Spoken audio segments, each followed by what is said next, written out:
One India house or நேர்களுக்கு வணக்கம். Lucknow super Giants vs Mumbai Indians game நடந்து முடிஞ்சிருக்கு. அண்ட் லக்னோ வந்து ஒரு 12 ரன் விக்டரியை ரெஜிஸ்டர் பண்ணியிருக்காங்க. இந்த கேம்ல நிறைய விஷயங்கள் பேச வேண்டியிருக்கு. யார்கிட்ட பேச போறோம் அப்படின்னா கிரிக்கெட் அனாலிஸ்ட் ரமேஷ் அவர்களோட. வணக்கம் சார். வணக்கம் லியோ. சார், இந்த கேம் வந்து அஃப்கோர்ஸ் லக்னோ வந்து ஒரு பயங்கரமான வின்னர் ரெஜிஸ்டர் பண்ணியிருக்காங்க. நீங்க எக்ஸ்பெக்ட் பண்ணீங்களா சார் இந்த ரிசல்ட்? நான் எக்ஸ்பெக்ட் பண்ணினேன். நான் ஆக்சுவலா இன்னைக்கு வந்து லக்னோ ஜெயிப்பாங்கன்னு தான் எனக்கு தோணுச்சு. ம். Something told me that Lucknow will definitely win. Okay. But இவ்வளோ தூரம் ஃபைட் பண்ணிட்டு போவாங்க அப்படிங்கறதுலாம் எதிர்பார்க்கல. இவ்வளோ தூரம் ஃபைட் பண்ண அந்த அந்த ஃபைட்டிங் மோடுக்குள்ள வந்த உடனே மும்பை அடிச்சிருவாங்கன்னு நினைச்சேன். பட் ம். நான் எதிர்பார்த்த மாதிரி லக்னோ ஜெயிச்சிருக்காங்க இந்த மாதிரி. ஓகே. ஸோ இந்த நீங்க சொன்னதான் மும்பை அடிச்சிருவாங்க அப்படின்னு நினைச்சேன். பட் ஆனால் லக்னோ வின் பண்ணிட்டாங்க அப்படின்ற அந்த ஒரு டேர்னிங் பாயிண்ட் எங்க சார் இருந்துச்சு? மும்பை வின் பண்ணிடுவாங்கன்னு நினைச்சேன். பட் ஆனால் லக்னோ வின் பண்ணிட்டாங்க அப்படின்றது.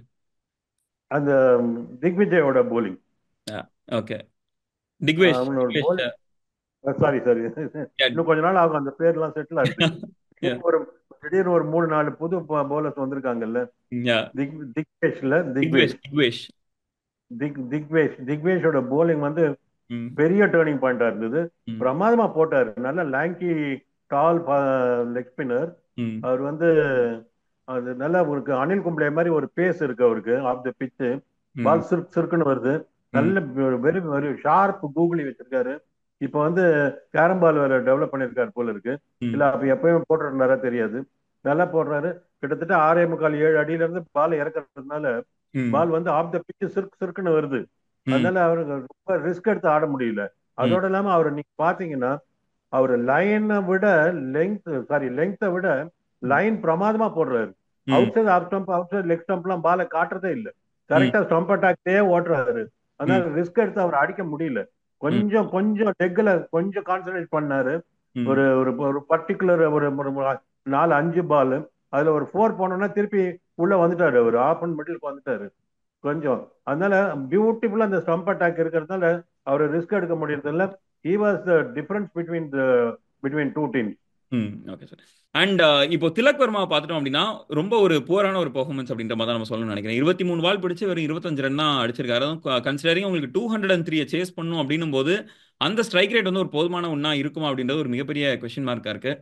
அண்ட் அதுவும் இல்லாமல் டுவர்ட்ஸ் எண்ட் பார்த்தோம்னா ரிட்டையர்ட் அவுட் ஆகி வெளியே போறாரு. இல்லை என்னால் விளையாட முடியாது அப்படின்னு சொல்லிட்டு வெளியே போறாரு. ஸோ இதெல்லாம் வச்சு பார்க்கும்போது உங்களுக்கு என்ன சார் தெரியுது?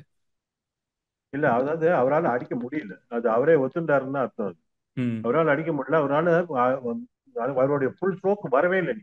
ம். அது அந்த அந்த பீரியட்ல நீங்க அவர் வந்து வந்து ஆடிட்டு இருந்த பீரியட்ல ம். இந்த திக்வேஷ் போட்டதுனால ம். அது அந்த அந்த அந்த அவரோட போலிங் இவரால் பெனட்ரேட் பண்ண முடியல. ம். அது நல்லா தெரிஞ்சது. அதுக்கு ஒரு பர்டிகுலர் லெவல் போனதுக்கு அப்புறம் இனிமேல் நம்ம இருந்து பிரயோஜனம் இல்லை ம். அப்படின்னு தெரிஞ்ச உடனே அவர் ரிட்டையர் அவுட் ஆனாரு.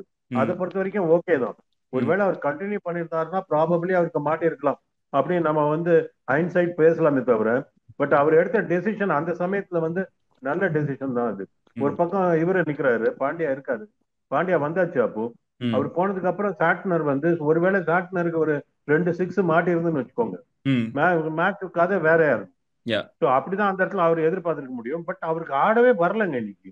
ம். கம்ப்ளீட்டா ஆட வரல. இன்ஃபேக்ட் நான் இப்படி கூட சொல்லுவேன், சூரியகுமார் அவுட் ஆனதுக்கு ஒரு காரணம் கூட திலக் வர்மா அடிக்க முடியாததுதான். ம். இல்லைன்னா அந்த அந்த சுச்சுவேஷன்ல சூர்யா அவுட் ஆகும்போது திலக் வாஸ் அவரு 17 ரன்ஸ் அப்புறம் 18 பால்ஸ் அடிச்சிருக்காரு எஸ். ம். அப்போ சூரியகுமார் அவுட் ஆகும்போது. ஸோ அதனால அதான் அந்த இடத்துல வந்து நீங்க கிட்டத்தட்ட 13 தாண்டிடுச்சு ஆஸ்கிங் ரேட். யா. நீங்க 13 ரன்ஸ் பெர் ஓவருக்கு மேல அடிக்கணும்னு வந்ததுக்கு அப்புறம் நீங்க அடிச்சுதான் ஆகணும். சூர்யா அந்த அந்த ஷாட் போனதுக்கு வந்து நம்ம நிறைய பேர் சொல்லுவாங்க தேவையா திருப்பி திருப்பி அந்த ஷாட்ல தான் அவுட் ஆடுறாருன்னு. பட் வேற வழி கிடையாது. அந்த சுச்சுவேஷன்ல அவர் அப்படி போய் தான் ஆகணும். ஏன்னா இன்னொரு ரெண்டுல இருக்கிற ஆள் வந்து கோஆபரேட் பண்ணல உங்களுக்கு ம். அப்படின்னு வரும்போது அந்த மாதிரி ஒரு சுச்சுவேஷன்ல வந்து அவர் அப்படிதான் ஆடணும்.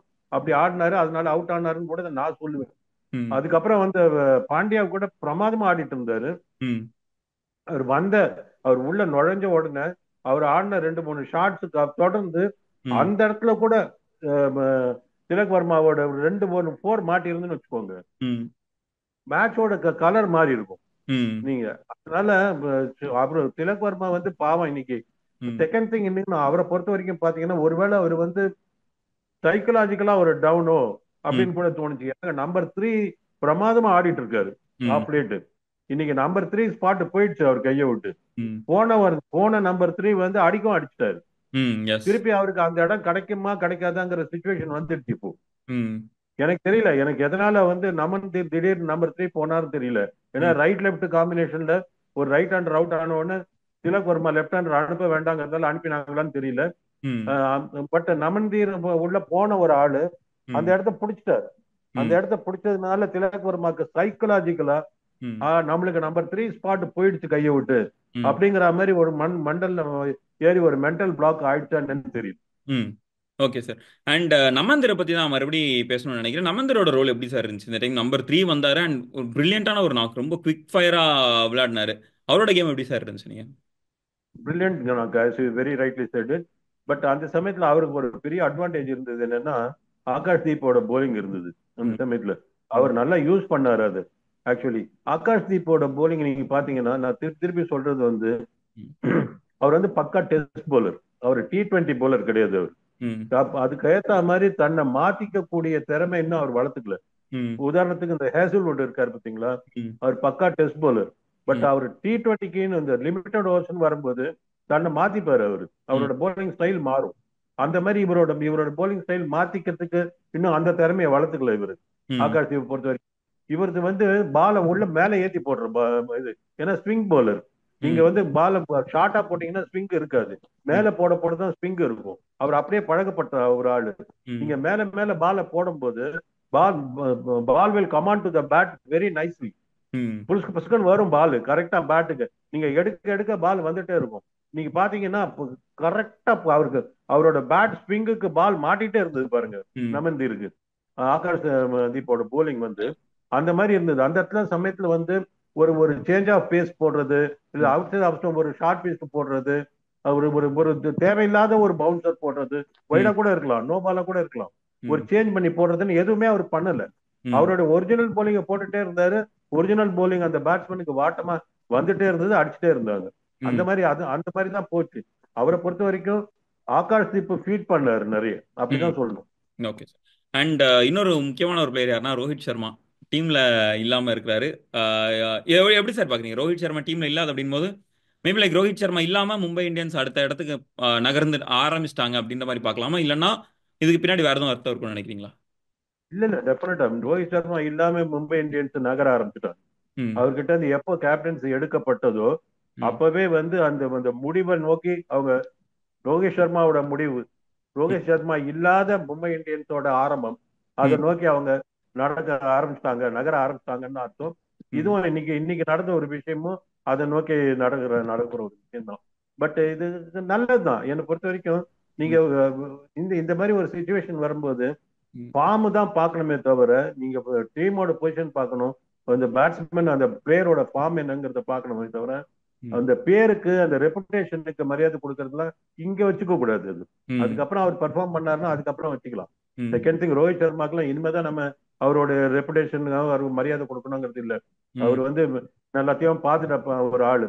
ஸோ யா இப்போ வந்து நீங்க பாத்தீங்கன்னா டெஸ்ட் சீரீஸ்ல அவரே தானே உட்காரக்கூடிய ஒரு சுச்சுவேஷன் வந்தது. ம் லிமிடெட் ஓவர்ஸ்ல IPL இப்ப தானே உட்காரக்கூடிய ஒரு நிலைமை வந்திருக்கு. ம் அப்படிங்கிறது வந்து கொஞ்சம் அவருடைய கரியரோட முடிவை நோக்கி அவரே நகர்றாரு அப்படின்னு தான் தோணுது. Okay sir. And one last thing என்னன்னா, லக்னோ சூப்பர் ஜெயின்ஸ் மேல நிறைய ஃபிளாஸ் இருக்கு. இப்போ என்னன்னா, குறிப்பா நிறைய பேர் சொல்றது என்னன்னா, அஞ்சே அஞ்சு பவுலர்ஸ் தான். ரொம்ப லிமிடேஷன்ஸ் அவங்கள்ட்ட அந்த பவுலிங் சாய்ஸஸ்ல இருக்கு. எக்ஸ்ட்ரா ஒரு பவுலர் வந்து பவுலிங் போடலாம் அப்படின்னு சொன்னாங்க. பவுலர்ஸ் யாருமே கிடையாது. எல்லாருமே பியோர் பேட்டர்ஸா இருக்காங்க, இல்லைன்னா பியோர் பவுலர்ஸா இருக்காங்க. ஸோ இந்த இது வந்து த்ரூ அவுட் த டோர்னமெண்ட் அவங்களால எடுத்துட்டு போக முடியும்னு நினைக்கிறீங்களா சார், இந்த ஒரு விக்டரி அண்ட் இந்த ஒரு சக்சஸை? நிச்சயமா முடியாது. ம் போலிங்கே கிடையாதுங்க. போலிங் ஏரியா வந்து ஜீரோ தான் அவங்களுக்கு. ம் போராது குறைக்க இந்த திக்வேஷ்லாம் வந்து ம் நம்ம கையெழுத்து போட்டுக்கிற மாதிரி நோட்டு எழுதுறது, ம் செக் எழுதி லீப் கிழிக்கிறது அதெல்லாம் பண்ணி ஏற்கனவே 25% போயிடுச்சு போன மேட்ச்ல. ஒரு ஒரு ஒரு ஒரு பாயிண்ட் டிமெரிட் பாயிண்ட் வாங்கி வச்சுட்டாரு ம் பாக்கெட்ல. அதுக்குள்ள முளைக்கும் போதே தகராறு. அதனாலதான் இந்த மாதிரி பசங்கள்லாம் வந்து நீங்க வந்து ஒரு பக்கம் பாராட்டும் போது இந்த இந்த இந்த தலையில ஏறுது பாருங்க. ம் அதுவும் தலையில நிறைய ஏறி இருக்கு அவருக்கு. பின்னாடி எல்லாம் கூட நிறைய ஏறி இருக்கு. ம் ஏறுதுல. இப்ப நீங்க பாருங்க, அது வந்து இன்னும் 2 தடவை 2 மேட்ச்ல இந்த மாதிரி பண்ணாருன்னா ம் ஒதுக்க ஆரம்பிச்சிருவாங்க. ம் நீங்க இப்ப ஒரு ஒரு மேட்ச் இவரை உட்கார வைக்கிறான்னு வச்சுக்கோங்க, இருக்கிற 5 போலர்ல ஒரு போலர் போயாச்சு, ம் அப்படி ஆயிடும். ம். இதெல்லாம் பார்த்துட்டு சும்மா வேடிக்கை பார்த்துட்டு ஸ்பெக்டேட்டர் மாதிரி இருக்காரு கேப்டனும். என்ன பண்றது? ம். போலிங் கிடையாதுங்க. லக்னோல போலிங் கிடையாது. அவங்க வந்து அடிச்சு மேல வருதுங்கிறதுல ரொம்ப ரொம்ப கஷ்டம். And one last question. லக்னோவை பார்த்தோம் அண்ட் மும்பையில் வந்து அவங்களோட மிஸ்டேக்ஸ் என்னென்ன பண்ணுறாங்க அண்ட் மூவிங் ஃபார்வர்ட் என்னென்ன விஷயங்களும் அவங்க அட்ரஸ் பண்ணணும்னு நினைக்கிறீங்க?